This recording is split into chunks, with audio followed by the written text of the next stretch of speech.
برادران ملت اسلامی السلام علیکم ورحمۃ اللہ وبرکاتہ۔ الحمدللہ الحنان المنان الذي خلق الانسان وعلمه البيان، والصلاة والسلام على رسوله سید الانس والجان وعلى آلہ واصحابہ ذوی الخیر والاحسان، اما بعد فأعوذ باللہ من الشیطان الرجیم، بسم اللہ الرحمن الرحیم۔ یسألونک عن الروح قل الروح من امر ربی، صدق اللہ مولانا العظیم۔ بارگاہ رسالت مآب صلی اللہ تعالی علیہ وسلم میں درود پاک کا ہدیہ پیش کریں۔ اللہم صل علی سیدنا محمد معدن الجود والکرم وآلہ واصحابہ الکرام وابنہ الکریم وبارک وسلم صلاة دائمتا سرمدا ابدا۔ اللہ عز و جل نے انسان کو پیدا کیا ہے تو جسم اور روح دو ایسی چیزوں کے ساتھ رکھا ہے کہ دونوں کا ایک دوسرے کے لیے ہونا لازم ہے۔ روح کے بغیر جسم کا بھی کوئی کام نہیں، اور روح ہے، جسم نہیں ہے تو اس روح کو بھی کوئی کام نہیں۔ روح اور جسم دونوں لازم ملزوم ہیں، اور جب تک ان دونوں کا رشتہ ہے زندگی ہے، اور جہاں ان دونوں کا رشتہ ٹوٹا تو اس کو مردہ کہا جاتا ہے۔ روح اور جسم کا تعلق ختم ہوتی ہی زندگی بدل جاتی ہے۔ اب مسئلہ یہ ہے، روح اور جسموں میں افضل کون ہے، کون زیادہ اعلیٰ ہے؟ تو اب یہ دیکھا جاتا ہے کہ آپ یہ سمجھتے ہوں گے کہ صرف روح ہے اور جسم نہیں ہے، تو کیا مطلب ہے روح کا؟ لیکن روح اور جسم کا جب کمپیریزن ہوگا تو روح اس میں بہت بلند و بالا ہے۔ اس کی وجہ یہ ہے کہ روح کے نکل جانے کے بعد جسم زیادہ دیر تک نہیں سلامت رہ سکتا۔ چند گھنٹے، چند دنوں کے بعد اس کے اندر سڑن پیدا ہوگی اور یہ سڑ گل جائے گا۔ روح کے نکلنے کے بعد جسموں کی کوئی اوقات نہیں رہ جاتی، جسم سب مٹی میں مل جاتے ہیں، گل جاتے ہیں۔ نبیوں کے اور شہیدوں کے جسموں کو چھوڑ کر بات کر رہا ہوں عام طور پر۔ لیکن روح کیا چیز ہے؟ اللہ تبارک و تعالیٰ فرماتا ہے قرآن پاک میں، اے محبوب آپ سے یہ روح کے بارے میں پوچھتے ہیں یہ کیا ہے؟ آپ فرما دیں روح اللہ کے حکم کا نام ہے، روح اللہ کا حکم ہے۔ تو روح جس کے اندر موجود ہے اس کے ساری چیزیں ایکٹیو ہیں، سب چیزیں حرکت کر رہی ہیں، حتیٰ کہ آپ سننے کی جو طاقت رکھتے ہیں اس لیے کہ روح آپ کے جسم کے اندر ہے، اور میں بول رہا ہوں یہ طاقت ہے اس لیے کہ روح ابھی موجود ہے۔ ہاتھ اٹھ رہا ہے، پیر چل رہے ہیں، زبان مزہ چکھ رہی ہے، آنکھیں جھپک رہی ہیں، یہ ساری حرکتیں روح کے ہونے کی وجہ سے ہیں۔ روح کا تعلق ختم ہو جائے تو جسم یہ سارے حرکتیں نہیں کر سکتا۔ اب میں آپ کو بتا رہا ہوں، تھوڑی سی چیزیں آپ توجہ لے لیں۔ روح جب ہمارے جسم کے اندر ہے تو ہم کیا کیا کر سکتے ہیں، اور روح نکل جانے کے بعد کیا نہیں کر سکتے، یہ دماغ میں رکھیے آپ۔ ایک مردہ نہ ہاتھ اٹھا سکتا ہے، نہ پیر اٹھا سکتا ہے، نہ آنکھ کھول سکتا ہے، نہ زبان سے چکھ سکتا ہے، کچھ نہیں کر سکتا۔ لیکن روح ہونے کے وقت آپ بھی اور ہم بھی کیا کیا کر سکتے ہیں؟ ہم اپنا ہاتھ بھی اٹھا سکتے ہیں، پیر سے جہاں تک چاہے چل سکتے ہیں، بول سکتے ہیں، سن سکتے ہیں، دیکھ سکتے ہیں، سب ہے۔ روح ہونے کے وقت اتنا سب جو کر سکتے ہیں، یہ اتنا ہی نہیں بلکہ میں آپ کو بتا دیتا ہوں، اس روح کی اگر کوئی تربیت کرتا ہے تو یہ روح اس کو اتنی طاقت عطا کرتی، اتنی کہ وہ جو سامنے حرکتیں ہو رہی ہیں ہاتھ پیر ہلانے کی، یہ بڑھتے بڑھتے بڑھتے اتنی ہو جاتی ہے کہ اس کے لیمیٹیشن ہی نہیں ہے۔ روح اس کو اتنی طاقت پہنچاتی ہے کہ آج روح میرے اندر ہے، میں سامنے کی دیوار تک دیکھ رہا ہوں، اور روح طاقتور ہو جائے تو ہو سکتا ہے وہ مشرق میں بیٹھ کر مغرب کے حالات کو دیکھ رہا ہوں، وہ شمال میں بیٹھ کر کے جنوب کے حالات دیکھ سکتا ہے۔ روح کی طاقت جب بڑھ جاتی ہے تو ہو سکتا ہے آج میرا ہاتھ جتنا لمبا ہے وہاں تک کی چیز چھو سکتا ہوں، پکڑ سکتا ہوں، لیکن روح کی طاقت جب بڑھ جاتی ہے تو بیٹھے بیٹھے مدینہ طیبہ سے ملک شام میں بھی کسی کی مدد کر سکتا ہے۔ اب میں آتا ہوں اسی گفتگو پر، تو پھر میرے عزیزو، روح کی تربیت کے لیے کیا کرنا چاہیے؟ پورے دنیا بھر کے آپ دوسرے مذاہب میں بھی دیکھیں گے، ریلیجنز، وہ لوگ بھی تپسیا کر رہے ہیں، آتما کی شکتی حاصل کر رہے ہیں، الفاظ الگ ہیں، اور وہ پاور آف سول کہتے ہیں کرسچن لوگ، ہندو لوگ آتما کی شکتی کہتے ہیں۔ اس کے لیے وہ دنیا کو ترک کر رہے ہیں، کچھ کلمات کے جاپ کر رہے ہیں، کسی نہ کسی طرح سے وہ اپنی روح کو بڑھانے کی کوشش کر رہے ہیں۔ تو سب ادیان میں یہ کوئی ایک کانسیپٹ پایا جاتا ہے۔ میں آپ کو بتاتا ہوں اصلی روح کی طاقت وہ ہے، روح نے اگر اپنے رب کو پہچان لیا تو یہ سب سے بڑی طاقتور ہے۔ اور روح جس وقت اللہ رب العزت کو، اپنے خالق کو پہچان لیتی ہے تو وہ رب تبارک و تعالیٰ کی قرب پانے کا جو اس کا مقام ہے وہ ولایت کا مقام ہے، اور وہیں سے اس کی طاقت کا اضافہ ہو جاتا ہے۔ ہمیں اس روح کی تربیت کیسی کرنی ہے؟ روح کی تربیت کیسی ہو؟ دیکھیں، آپ کو ایک سمپل سی بات بتا رہا ہوں، جسم کو صبح ناشتہ نہ کرو، دوپہر کا کھانا نہ کھاؤ تو شام تک آپ ہلنے لگ جائیں، اور اگر 3 وقت کا کھانا چھوڑو تو کمزوری جسم پر اور چہرے پر ظاہر ہونے لگ جائے گی۔ کیوں؟ اس لیے کہ جسم کو بھوک لگتی ہے اور ہم کھانا کھاتے ہیں، اسی طرح روح کو بھی بھوک لگتی ہے۔ روح کی غذا اللہ کا ذکر ہے، ذکر اللہ ہے، اور جب بندہ اللہ کا ذکر کرتا ہے تو اس کی روح تر و تازہ ہوتی ہے۔ اور یہاں تو برسوں سے اللہ کا ذکر ہی نہیں کیا تو کسی کی روح بیمار اتنی ہو چکی ہے کہ اسے کچھ نہیں پتا، صرف چلتا پھرتا ایک لاشا ہے، چلتا پھرتا ایک جسم ہے، روح تو ہے موجود لیکن بڑی کمزور اور بڑی غریب۔ اس روح کو طاقتور بناؤ اللہ کے ذکر سے، ذکر اللہ سے۔ اب آپ کو میں بتاتا ہوں، جہاں یہ روح سلامت ہوتی ہے، انسان کا جسم مر بھی جائے تو اللہ تبارک و تعالیٰ اس کی روح کو اسی طرح باقی رکھتا ہے، روح باقی ہے۔ مرنے کے بعد بھی انسان کے جسم کو قبر میں رکھ دیے جانے کے بعد بھی روح باقی ہے، روح باقی ہے۔ اور روح جب تک طاقتور ہے وہ کیا سے کیا کر سکتی ہے، تصرف اللہ تبارک و تعالیٰ اس کو عطا کیا ہے۔ موت کے بعد بھی اولیاء کاملین کی زندگیاں ہم جو دیکھتے ہیں وہ اسی بنیاد پر ہے کہ انہوں نے اپنی زندگیوں میں جسم سے زیادہ اپنی روح کا خیال کیا۔ لوگ اپنی باڈی بنانے کے لیے جو محنت کرتے ہیں کوئی بات نہیں، کتنے کتنے گھنٹوں لوگ جیم کر کے اپنی جسم کو مضبوط بنانا چاہتے ہیں۔ یہ جسم صرف دکھا سکتے ہیں سامنے لوگوں کو، یا کس لیے؟ کہ فٹ رہنے کے لیے۔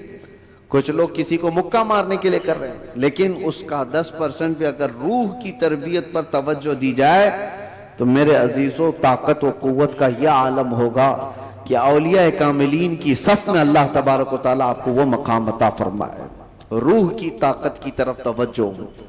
آج پوری دنیا اس سے دور بھاگی ہوئی ہے، ساری چیزیں ہماری روحانیت نکل گئی، ہم میٹل پر محنت کر رہے ہیں، ہم جسموں پر محنت کر رہے ہیں، ہم کپڑوں پر اپنے ظاہر پر محنت کر رہے ہیں۔ روح کے لیے جو اولیاء کاملین کے ہاں تربیت ہوتی تھی وہ خال خال نظر آ رہے ہیں۔ پہلے خانقاہوں میں جانتے ہیں آپ، ماررہ مطہرہ ہندوستان کی بہت بڑی خانقاہ ہے جہاں سے اعلیٰ حضرت بھی بیعت ہوئے تھے، امام اہل سنت مجدد دین و ملت جہاں سے بیعت ہوئے، وہ خانقاہ سادات کی، آل رسول وہاں پر ہیں۔ حضرت شاہ حمزہ عینی رضی اللہ تعالیٰ عنہ بڑے پائے کے بزرگ ہیں، ان کے پاس لوگ آتے تھے تربیت حاصل کرنے کے لیے، اپنے زندگیوں کو سنوارنے کے لیے، یہی روح کی تربیت کے لیے۔ تو ان کو کیا کیا کرایا جاتا تھا پتہ ہے؟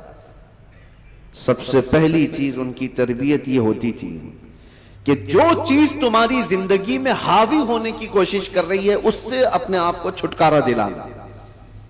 جو تمہارے اوپر حاوی ہو رہی ہے، چاہے وہ نیند ہو یا بھوک ہو یا کسی چیز کی چاہت ہو، اگر حاوی ہو رہی ہے، غالب ہو رہی ہے تو اس سے نجات حاصل کر لو، تب تمہاری روح پاورفل ہوگی، ورنہ تم غلام بن کر کے رہو گے، اپنی خواہشوں کے غلام بن کر کے رہو گے۔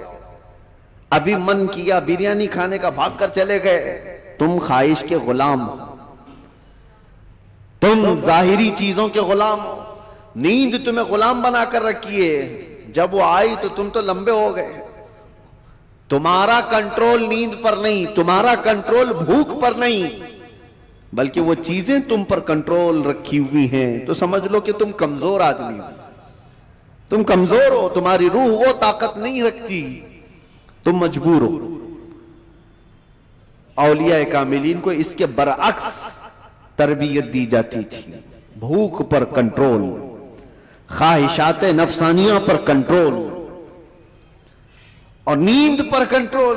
حتیٰ کہ میں آپ کو بتاؤں، حضرت شاہ مینا رحمت اللہ تعالیٰ علیہ لکھنؤ کے بہت بڑے بزرگ ہیں، وہ جب رات کو عبادت کے لیے کھڑے ہوتے، انسانی فطرت کا تقاضا ہے کہ نیند تو آتی ہے، لیکن وہ یہ چاہتے تھے کہ نیند انسان کی ضرورت ہے، اس کو بھی میں اپنے اوپر غالب ہونے نہیں دوں گا، میں جب چاہوں سو جاؤں، لیکن نیند جب چاہے تب مجھے نہ سلائے۔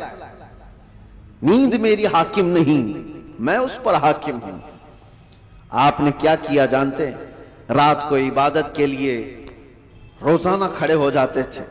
ایک دن ایسا ہوا کہ جھپکی آ گئی اور گر گئے۔ اس کا ان کو اتنا افسوس ہوا کہ عبادت میں نیند نے مجھے اپنا غلام بنا دیا، اللہ رب العزت کی عبادت سے مجھے نیند نے دھوکہ ایسا دے دیا کہ میں گر گیا، اس کا غلام ہو گیا۔ اس کے بعد سے رات کو جب کھڑے ہوتے تھے تو نمک میں سلائی ڈال کر اپنی آنکھوں پہ سرما لگاتے تھے، نمک کا سرما لگاتے۔ عام سی بات نہیں، سننے میں آپ کو آسان لگ رہا ہو، نمک کے 2 تنکے بھی اگر آنکھ میں چلے جائیں تو کیا حالت کرتے ہیں، لیکن حضرت شاہ مینا فرماتے ہیں کہ نمک کو پوری طور پر آنکھوں پہ لگاتے تو ان کی آنکھوں سے خون جاری ہو جاتا تھا۔ لوگ کہتے بھی تھے کہ آنکھیں سرخ ہو کر خون بہتی تھیں، بہاتی تھی۔ آپ سے کہا جاتا کہ آپ اس طرح سے آنکھوں کو سختی کر رہے ہیں، آپ کہتے ان آنکھوں کی وہی سزا ہے جو مجھے میرے رب سے دور کر رہی ہو، نیند کا غلبہ مجھے لا کر کے اپنا غلام بناتی ہوں۔ خواہشات کے لیے بھی انہوں نے ایسا ہی کیا ہے، اپنے خواہشات پر کنٹرول جب تک آدمی نہیں کرتا اس کی روح طاقتور نہیں ہے، اس کی روح کوئی طاقت نہیں رکھتی، وہ کمزور آدمی ہے۔ اسی لیے میرے عزیزوں، میں جو بات کر رہا تھا، حضرت شاہ حمزہ عینی، ان کے ہاں جو لوگ آتے تھے، کچھ تو پنڈت بھی آتے تھے، جوگی بھی آتے تھے تپسیا کرنے کے لیے کہ صوفی سنت ہیں، ان کے ہاں جو تربیت ہوتی ہے وہ بہت اعلیٰ درجے کی ہوتی ہے۔ آپ یہ کہتے تھے کہ انسان سب سے زیادہ کن چیزوں کا محتاج ہے؟ کھانے کا، پینے کا، سونے کا، یہی سب چیزیں نا۔ اس پر تو وہ کنٹرول کرا ہی دیتے تھے۔ کوئی ایسا ان کے پاس مجاہد ہوتا، ریاضت کرنے والا، کہ 3 دن 4 دن تک بغیر کھائے پیے عبادت میں مصروف رہتے، کچھ بھی نہیں۔ اور یہ پاسبل ہے کیونکہ اللہ نے انسان کی باڈی کو فلیکسیبل بنایا ہے، اس کو جیسا بندہ ڈھالتا ہے ویسا جسم بنتا ہے، کوئی چیز امپاسبل نہیں ہے۔ بزرگوں نے یہ تربیت کیا۔ اب ایک مقام ایسا آیا کہ کھانے پینے کی بات تو چھوڑو، یہ جو محتاجی ہے، جو بھوک لگتی ہے، اس سے تو انہوں نے کنارہ کر لیا۔ ایک شاگرد نے ان سے کہا کہ حضور، کھانے سے تو ہم محتاج نہیں ہیں، جب ہم چاہیں گے کھا لیں گے، بھوک ہم کو غلام نہیں بنا رہی، یاد، پیاس بھی ہم کو غلام نہیں بنا سکتی، لیکن یہ جو سانس لیتے ہیں اس کے تو ہم محتاج ہیں۔